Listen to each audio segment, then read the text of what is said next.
Welcome to the Suicide Prevention Show. We are all about making suicide, especially teen suicide, a thing of the past. We appreciate our sponsors. This show is brought to you by the emotional intelligence community at becominggenuine.com. And without any more ado, I cannot wait. You guys are so lucky. If you are listening to this episode, get ready. We are taking you into a world that you probably didn't realize existed. There's a whole land, and the land is where leaders collaborate. Oh yes, it's possible. And to take us into what's possible when leaders collaborate is my friend, Dom DiIulio. All right, Don. I blew your name. I'm sorry. Pronounce your last name. It's pronounced DiIulio. DiIulio. Yeah. Thank you. DiIulio. Yeah, maybe a little Italian. Yeah, just a little Italian. Don, thank you so much for making time to be on the show today. I so appreciate that. Well, Jackie, you're welcome. And again, thank you for offering me the opportunity to speak a little bit about a subject that, I'd like to know more about, and perhaps I know enough to be dangerous, but the ideas are here to share. Awesome. All right. So leadership, it means a bunch of different things. So we're just going deep dive. Leadership means different things to different people. What does it mean in the world according to Dom? Well, again, a lot of it is different things, different people, and it basically allows, the basic form of leadership is to be in a position to influence others to accomplish a task. That's about as simple as it gets. Wow, that is pretty simple. Okay. Now, the act of doing that along the way sprouts out in I don't know how many different permutations, but that's where it gets interesting. Okay, so take us where it's interesting.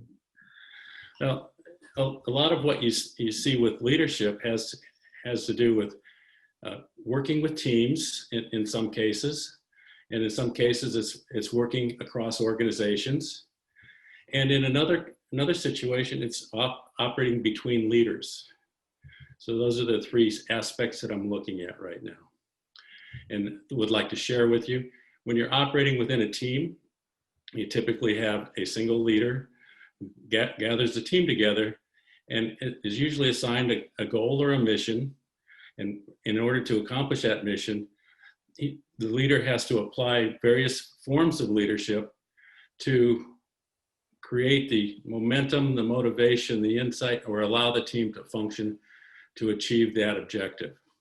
Okay, hold it. This is starting to sound very military.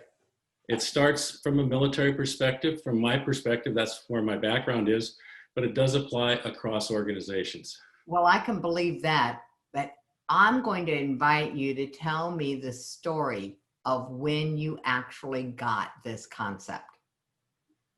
One of the things that happened at one point, I was the commanding officer of a cutter, and I was working drug enforcement patrols down in the Caribbean. Whoa. And okay, I'm just going to let that resonate for just a second. What branch of the service were you in? I'm in the Coast Guard. And you were doing drug patrols? Drug enforcement patrols. Okay, so that sounds like high anxiety and hazardous duty. It can be a little bit high stress, absolutely. Okay, wow. So our mission down there was to look for, search, identify, and intercept any suspect vessels. And our profile for suspect vessel at the time was a number of Colombians were using 33-foot go-fast vessels with 600 horsepower worth of engines on the back end of them, open boat, transiting from the coast of Colombia to the Yucatan Peninsula. And they would typically carry about 1.5 to 2 tons of cocaine in the open boat, and they would refuel along the way. The engines would allow for about a 30-knot speed of transit, so we couldn't intercept them on our own. Our cutter was capable of doing 18 knots. Whoops. Yeah. So we had to strategically place ourselves and also rely on our air surveillance assets, whether it's a fixed wing aircraft overhead, or we also carried a helicopter on our deck, which we use for surveillance as well. Okay, so I'm getting this. You're out in the middle of the deep blue sea trying to spot a fast moving object. Yeah, which has a low profile and a low radar signature, so they're difficult to detect. Oh, got it. All right, so I hadn't thought about that, but that would make sense. All right, so they're trying to fly under the radar. We've all heard that. Exactly. Okay, they're trying to ride under the radar. Got it. Wow.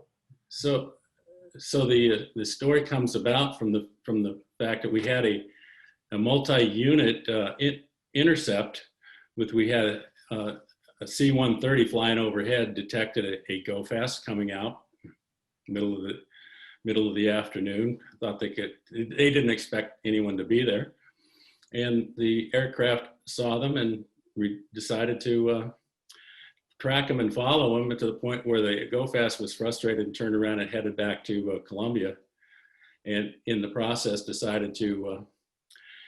got so frustrated they decided to save their skins and not get caught with the contraband. They just jettisoned it overboard into the ocean. Oh, well, that takes pollution to a whole new level. Well, it's all hermetically sealed in plastic wrappers, so it's not going to sink. These bales of cocaine actually float on the ocean surface. So the aircraft started circling over the location, gave us the position, and we then transited from our location and actually were able to locate the bales of cocaine in the water, so we picked them up. So that's cocaine at the time that did not arrive in the United States or in Mexico for that matter.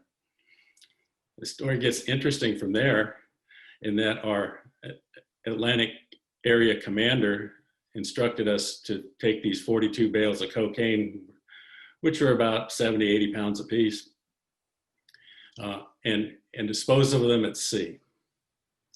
Okay, so why are we picking them up out of the water and then turning around and disposing them at sea? Now, basically, as part of we're also an environmentally conscious service, in that we also enforce the maritime pollution rules and regulations. We cannot dispose of the plastic at sea. So now you have to segregate the plastic from the cocaine. Holy Toledo. So my first exposure in actually working what I call collaborative style and collaborative leadership had to do with getting a team together on the cutter of several members of the crew. I had about 75 people in the crew. We got about 20, 25 people together and said, we've been instructed to dispose this at sea. How are we going to do this safely so nobody gets hurt, nobody gets cocaine poisoning? Oh, yeah. And we retain the plastic on board. So we devised a plan. It took us about 2 hours to devise a plan, but everybody had the same amount of input. So the objective was to create a plan that would work and achieve those objectives. Okay, so it helps to know what you're trying to accomplish. How will you know you're successful? Sounds like the first question you all started with. Yeah, we wouldn't know we're successful until we actually went through the process. Well, yeah, I mean, that's true. I mean, at the end, if you had this and this without that, that would be success. Right. Okay, got it. So the challenge was presented to us in such a manner that we were going to do it. And we felt that the best way to do that was actually literally suit up a couple of crewmen in hazmat suits, protective rubber gloves and everything. The cocaine's 97% pure. You don't want to get and it's absorbable through the skin. So you want to keep people safe by keeping them protected. But in the same time, you have to open those packages, and opening them on the deck with a relative wind of about 15 knots lends to the cocaine becoming airborne because it's dusty. Yeah. So we decided that we were going to cut these open with knives underwater. Okay. All right. So that would eliminate the blow risk. That eliminates the blow risk. Okay. And we would make sure that we would test the hands and the gloves and what have you to make sure the gloves were properly sealed by having them dip their hands in the water and hold them there for a while to make sure. And then the best thing you do from a personnel perspective, make sure that when the people are using the knives, they don't cut through any of that protective material.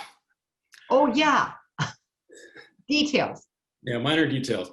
So how are we going to get this now cocaine solution overboard into the ocean after we've dissolved the cocaine in the water? So we rigged what we call an eductor pump, where we pump water into this 55-gallon drum that we're using for our cocaine opening vat. Mm-hmm. And that pump would pump water in, and at the same time, there was an outflow pump on the other side, which would suck the water overboard, and we trailed that overboard. And that was the idea behind it.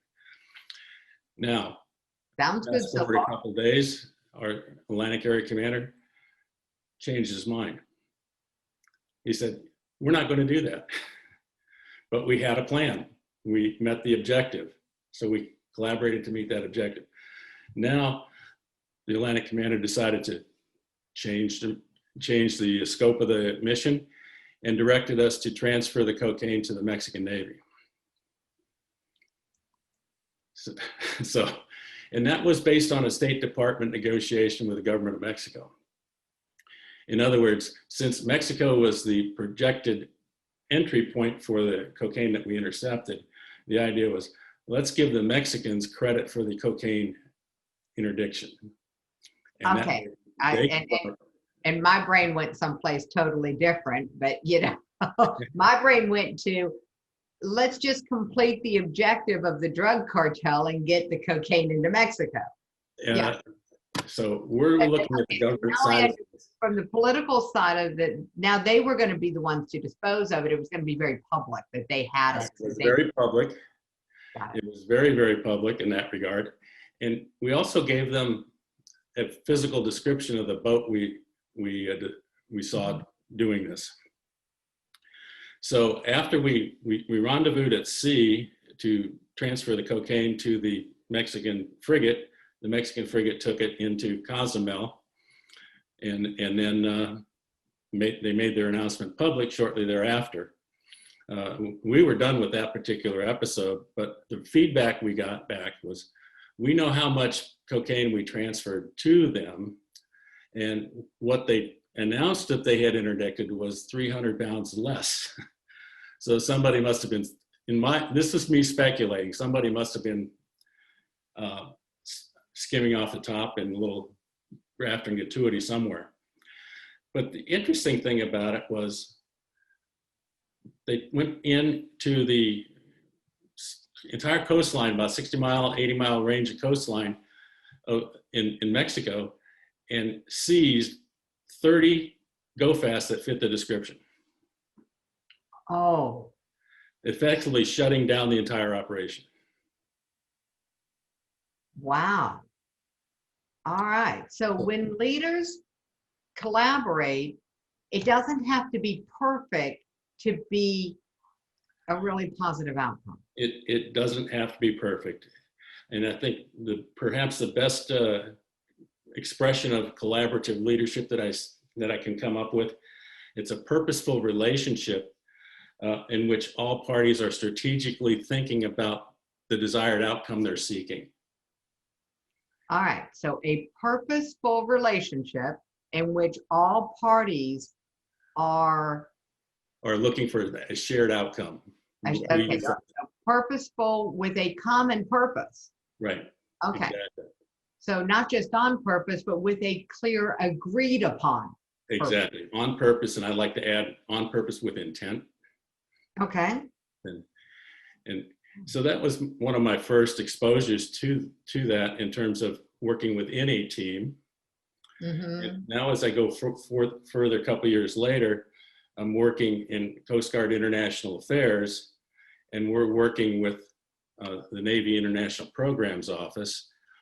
And part of that was we're looking to sell retired Coast Guard boats and vessels to other foreign countries. And the Coast Guard doesn't have a mechanism to do that.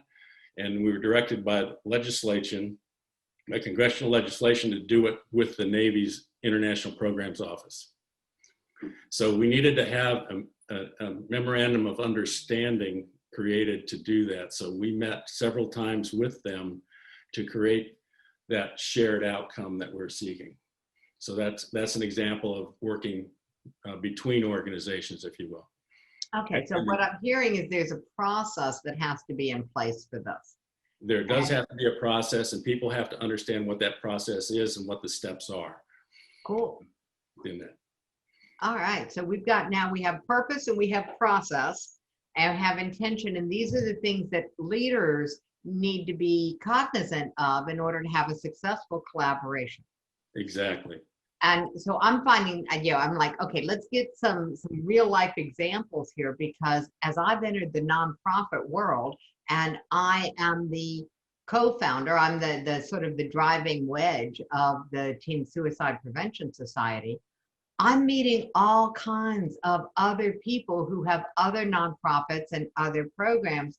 And so I'm being invited into these strategic conversations. And you've given me a great deal of potential in the fact that, okay, why would we meet? What is our purpose? What is our intent? And, getting that clear first. So thank you. All right, so you were now in this whole international realm, which one day I may end up being there as well. So what, other than, you said you had several meetings, I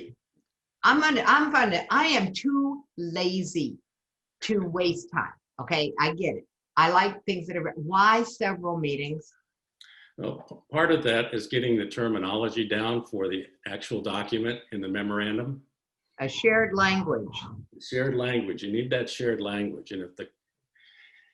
And I have another example of that I worked even later in my career with a shared language. And again, between organizations. And the shared language in the military, a lot of people think of the military as being highly directive in its leadership. There's a time and a place for that. It's called the battlefield. Mm. But as you're planning and preparing the forces, there's time for collaboration, there's time for planning. And I recall, this is just kind of an interesting comment that I've heard many times in planning in the military. Mm. A good plan never survives first contact with the enemy. I have heard that. Yeah. I've heard that.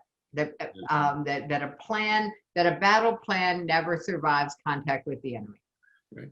So, and then the corollary there is, why did several Soviet officers would often say, and as we're meeting with them in the 80s, that part of the reason why they had such difficulty in trying to counter our maneuvers is that they knew that the United States followed that, and that allowed a degree of discretion and authority to their commanders in the field to adapt and change their plans and their courses of action on the fly. And in a more rigid or totalitarian type of a government, they have to report that to headquarters before they can make any changes. They say that that's how the Americans won the Revolutionary War. That's a good part of it too. Absolutely.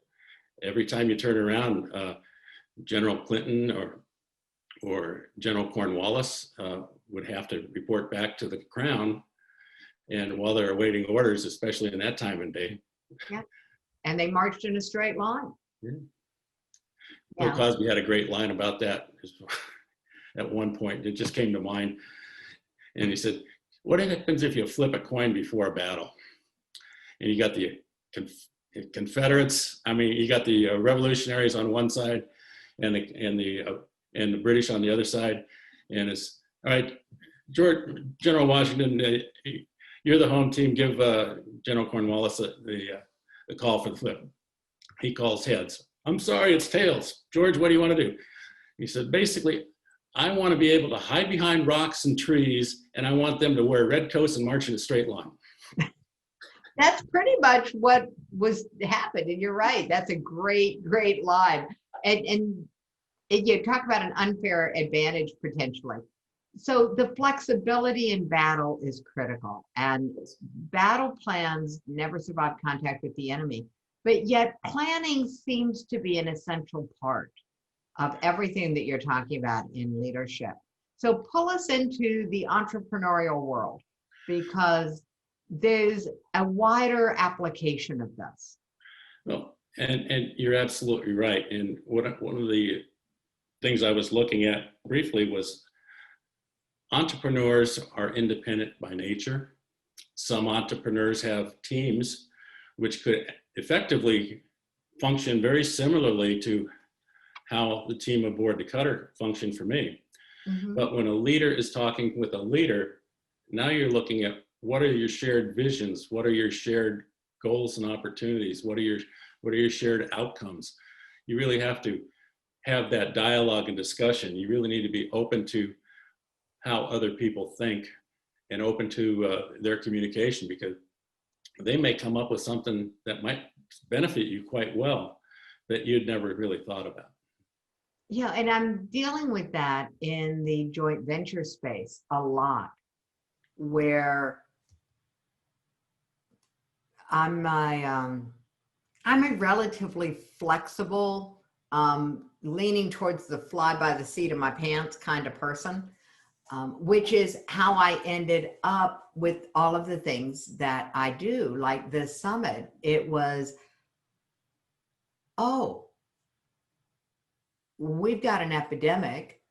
We were dealing with a wave of teen suicide.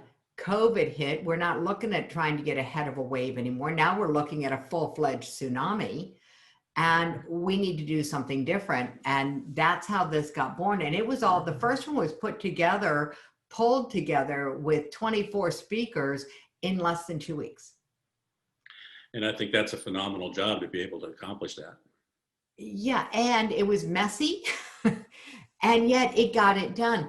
Now, I had a basic understanding of summits because I had been doing them for the Women Entrepreneur Network, because that was my primary business focus, was that niche.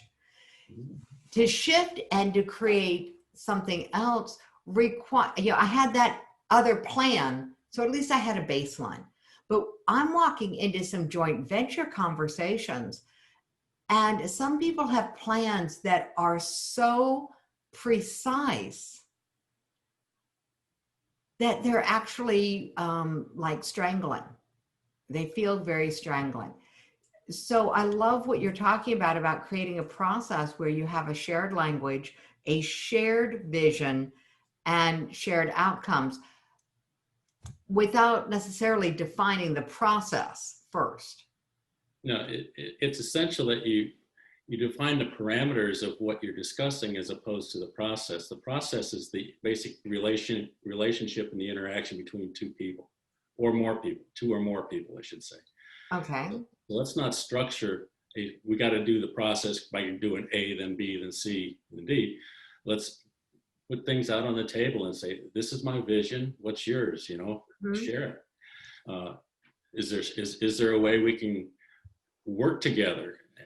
I can help support you in this area. Would you be willing to support me in this area? And that's the basic premise of a joint venture in the entrepreneurial world, is willingness to help each other grow together. Awesome. I really, really like that. And that's where, since I've retired from Coast Guard, it's kind of fun to look back on some of this stuff, but that's where the seeds of learning were.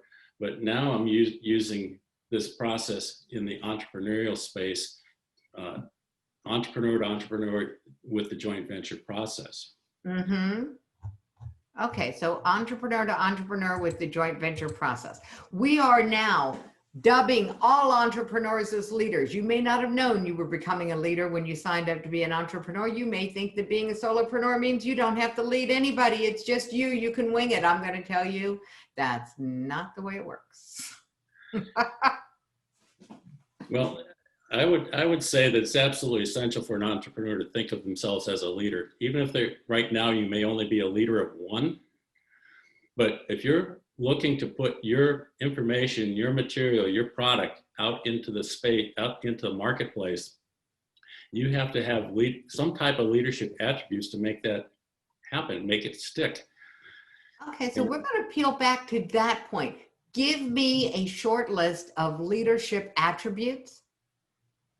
No, first of all, a leader needs to be confident in themselves, but confident in themselves with humility. The biggest issue that I saw in examples of poor leadership in the military, just to reach back there for a moment, were those who thought too highly of themselves and put themselves first. I've always felt that ever since I began teaching leadership 25 years ago, and we introduced a concept to the cadets at the Coast Guard Academy of servant leadership. How am I here to serve my followers as we proceed down the path toward achieving our objective? So we always taught the process of, to be a good leader, you have to learn how to follow first, because there's always someone who's more senior to you in the service. So to be a good leader, you have to know how to follow. Mm-hmm. But you also have to know how to do that so you can respect and understand the people you're leading. Okay. So that one attribute is to be flexible and to realize that how you follow is how you'll lead. It happens all too often. You see that all too often. Cool. So we talk about trust. And again, if you're a business owner, what is the first objective you're trying to accomplish? You're trying to accomplish the trust of the customer. So you need to get to know your customers. They need to get to know you. And if you follow that up with, they'll not do business with you unless they like you, but neither will they not do business with you if they don't trust you. Well, yeah, that's actually more important than being liked. Oh, absolutely. You know, I may have had them in the wrong order, but know, like, and trust are critical. And then here's the other thing.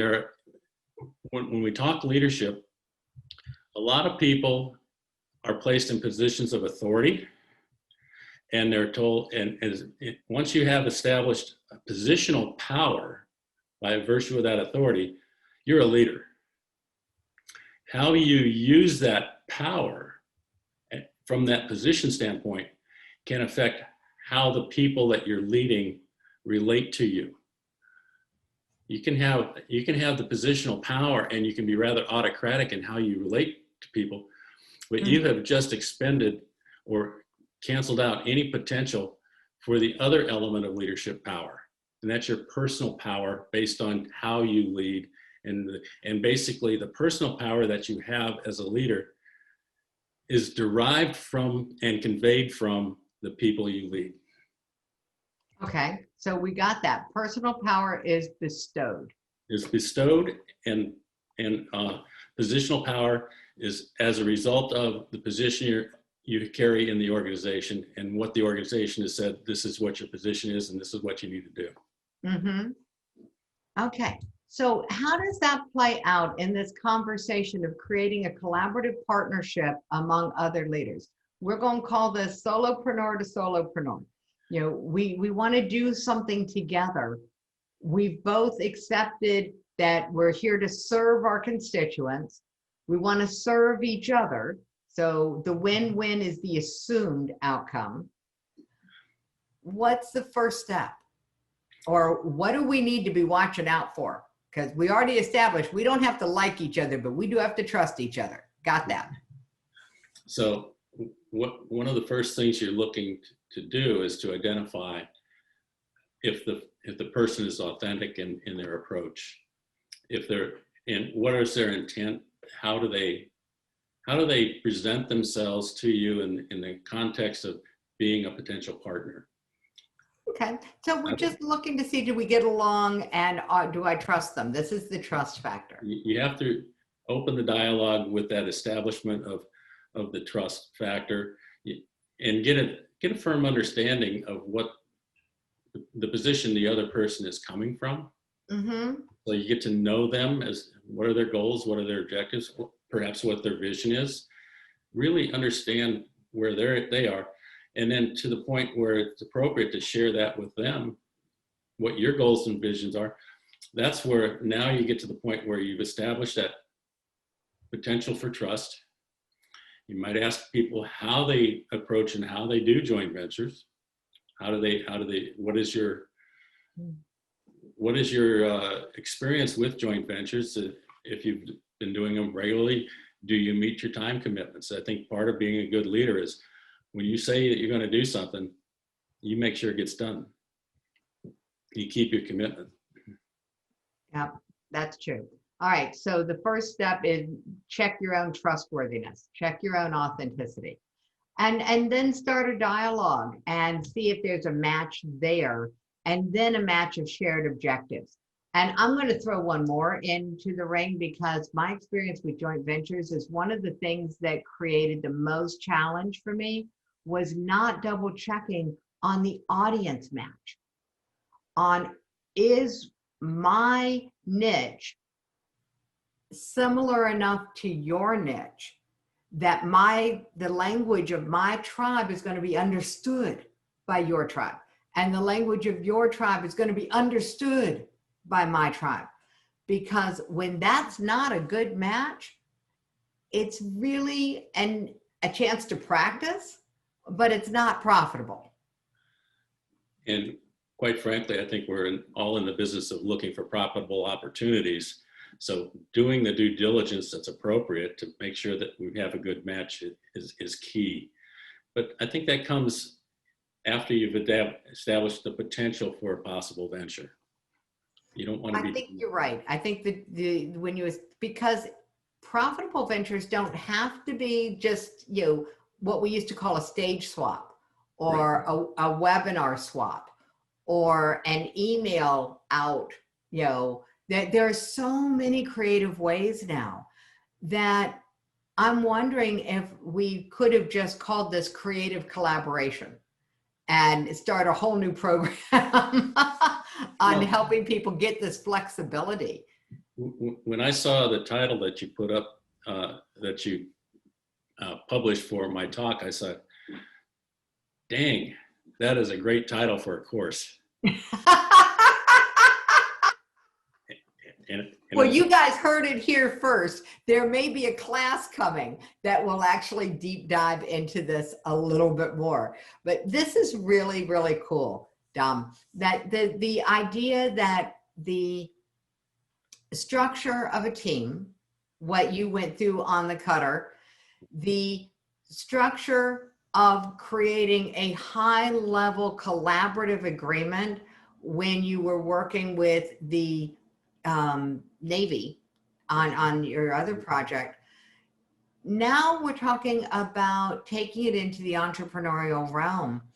And in those first two scenarios, trust was kind of assumed. The Coast Guard would trust the Navy, and the Navy would trust the Coast Guard, because you were entity to entity. Right, and there's established trust based on the stature of each organization.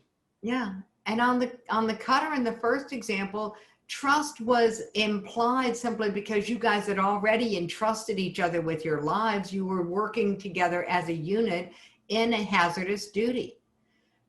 So those things had trust sort of built into the framework. And in the entrepreneurial world, it doesn't exist. We don't even know. We don't even know what's true and what's not true. The amount of, I know they've been doing a lot of fact checking because we've been in a political election cycle, right, but very few people are fact checking on the marketing messages that entrepreneurs are putting out into the world. So this gets to be really muddy waters when we're talking about connecting authentically and being able to trust each other. So your point is very well taken. The first step in building a collaborative relationship is to check your own trust factor, to check your own level of authenticity before the first conversation. reputation really matters in this arena right now when it comes to online marketing.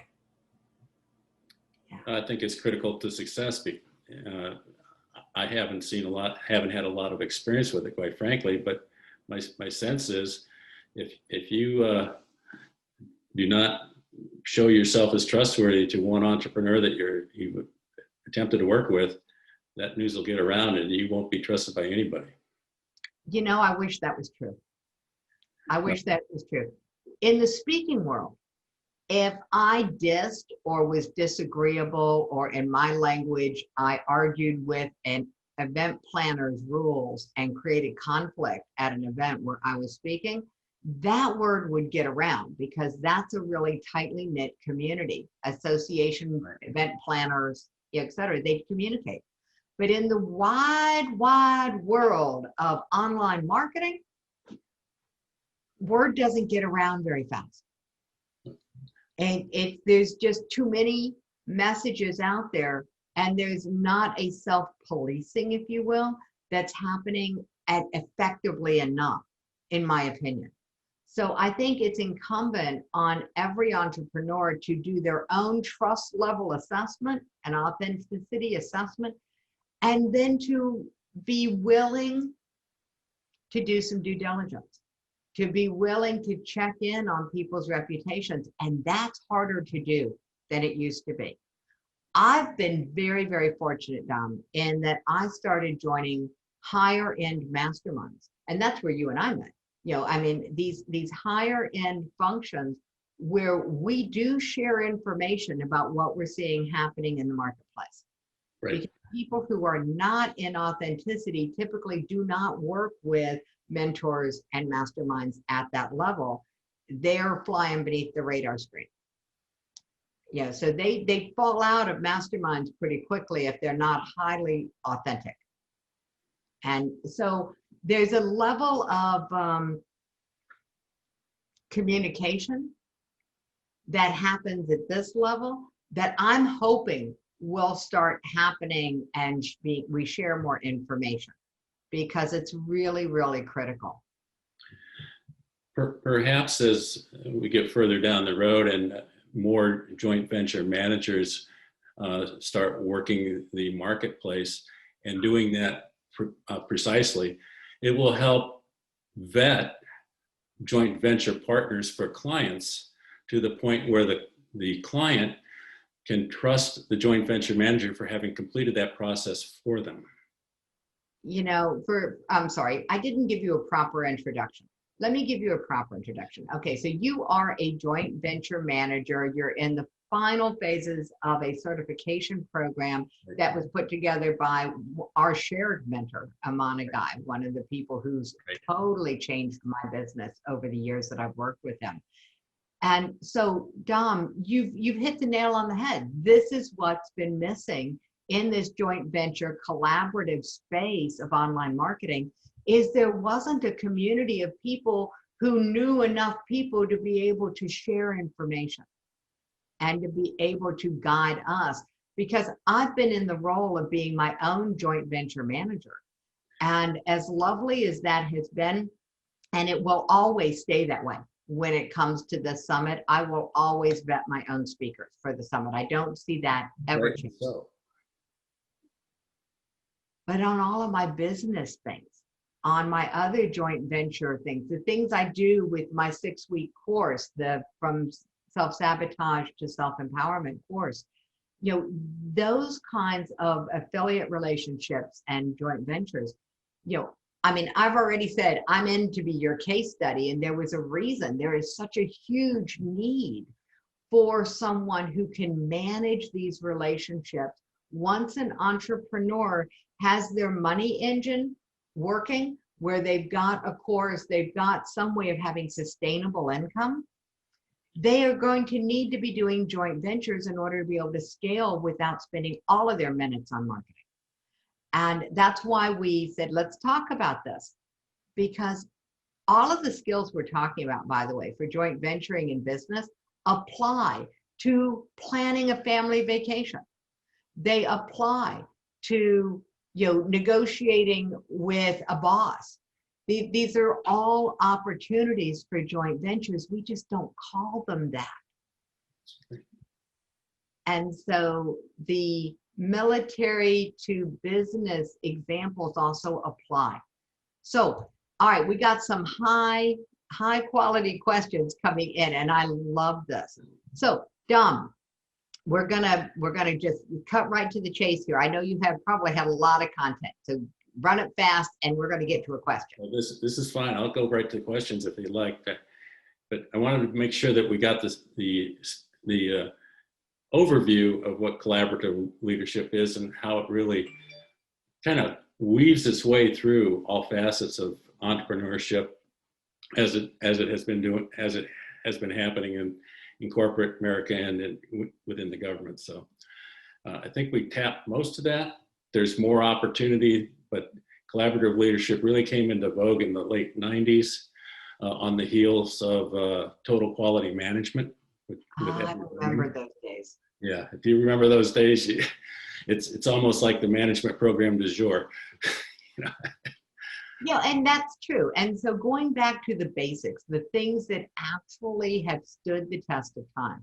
So we're applying all of these time-tested leadership and collaboration processes and the overview of it, and coming into this joint venture space, because we're all in the virtual business. We all have our businesses online, even huge corporate brick and mortars are now into the online space. So the question we have is, what are a few things that someone could ask a prospective JV partner? What are the few things somebody? I could ask, I'm thinking that maybe we could do a joint venture. Let's have a phone call. What are some things I might want to be prepared to talk about? You'd like to talk about what is the field that you're in? What are your course products? What is your target market? We really need to know what the target market is. And what's the topic of your primary program that you would like to seek a joint venture with? And then what is the structure of the program? Is it a webinar? Is it a 6-week course? Or how does it follow from a low end to mid-level to high-level program if you have an ascendancy ladder, if you will? So we need to know all of the background within your particular offering. And then lastly, we'd like to know a little bit about you and why or how you came to this decision to present this particular program. And then finally, as far as the execution goes, joint venture partners would like to know from a reciprocal standpoint, what type of a target market mailing list do you have available? So understanding what the target market list size is that's available. And then going even further, what are your conversion rates? Your opt-in, your clicks for people coming in off of your list to your potential opt-ins. So those are a number of things that I would be looking for as a joint venture manager for a client. Okay, and I'm going to just offer some reassurance for anyone who is new into the entrepreneurial space, or you're using a system that doesn't allow good tracking of this kind of information. There are some really simple tools. We'll make sure you have access to them in the show notes. And so don't stress if you don't have tracking software, if you don't know how to keep track of these details. You don't need them to start out. Something to be aware of and to aspire to, yes, but you do not need them. So I just want to reassure people, because that sounded like a very overwhelming list if I was listening through new ears. So let's take what you do really need to know. You need to know what you offer, who you offer it to, and why. And you start with that, what you offer, the outcome they want, who you offer it to, and why. Why your program, why this audience. And this is just about what is your passion, what is your commitment to them. And the reason that's important is because if you're really clear on yours, it'll show. You will come across as authentic, and trustworthy. And lastly, I'll just remind everyone that after you present what Jackie has just summarized, you also want to let people know what the value of your program is and what you're offering it for. So the joint venture manager or your joint venture partner will have an understanding for that. And this is not about you need to be priced at a certain place. And it's not about that you need to have an offer that they're looking for. This is about you just need to know what is comfortable for you. What are you willing to be consistent with? And consistency will help you. You can always change it, but just look for where is my comfort zone in any kind of a relationship. And I'll give you some examples. I have one product that I offer an 80% affiliate commission. Why? Because it's the suicide prevention advocacy training program. I want to absolutely reward anyone who puts that program in front of more eyeballs. Now, the other 20%, I don't keep. That goes to my head trainer. You know, they get 20%, the affiliate gets 80%. This is not a funding source for the nonprofit. This is a course through my company. And how does it benefit the nonprofit? It is right on point with the mission. And the nonprofit has scholarship money for the teens. So that all plays really, really well together. So that's one example. Now, on my own program, the Self-Sabotage to Self-Empowerment program, I offer a 30% affiliate commission. And that's the same whether it's somebody sending it out to their list or whether they're saying, hey, Jackie, come do a webinar to my tribe. My tribe wants to know how to go from self-sabotage to self-empowerment. So I'll come in and do a webinar, and then everything in that comes from that webinar, they end up with 30% of the proceeds of that. And there are strategies around how to do joint ventures, depending on what your offering is. So having a conversation, whether or not you're ready to work with a joint venture manager, but having a conversation around structuring joint venture partnerships, that's priceless. So good to know. I'm glad that that worked out. So when the conversation goes to collaborative leadership and we substitute the words joint venture partnership, they're exactly the same. They are exactly the same. The ideal joint venture partnership is going to look like creative collaborative leadership. And so, Dom, thank you very, very much for being willing to take the time to come in and have this conversation with us. I saw Katie sent me a note, I'm looking for it, that you made just this amazing offer. So Katie, can you pull that together for people? Because this is going to blow them away.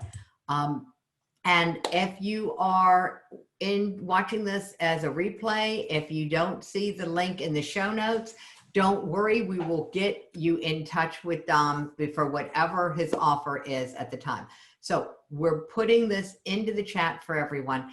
Dom, you've been incredibly generous with both your expertise and your time and sharing this with our tribe. I really, really appreciate your calm presence into this world that so desperately needs leadership. And you said it very well, when we can be leading ourselves, leadership of one, that's where it's got to start. And so thank you very much. Jackie, you're most welcome. And I really appreciated the opportunity to speak about this particular topic.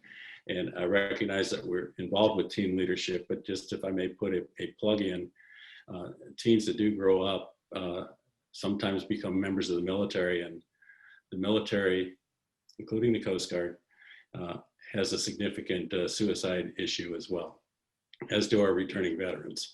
And that's a topic for another day, but I thought I'd just make sure that people are aware of it.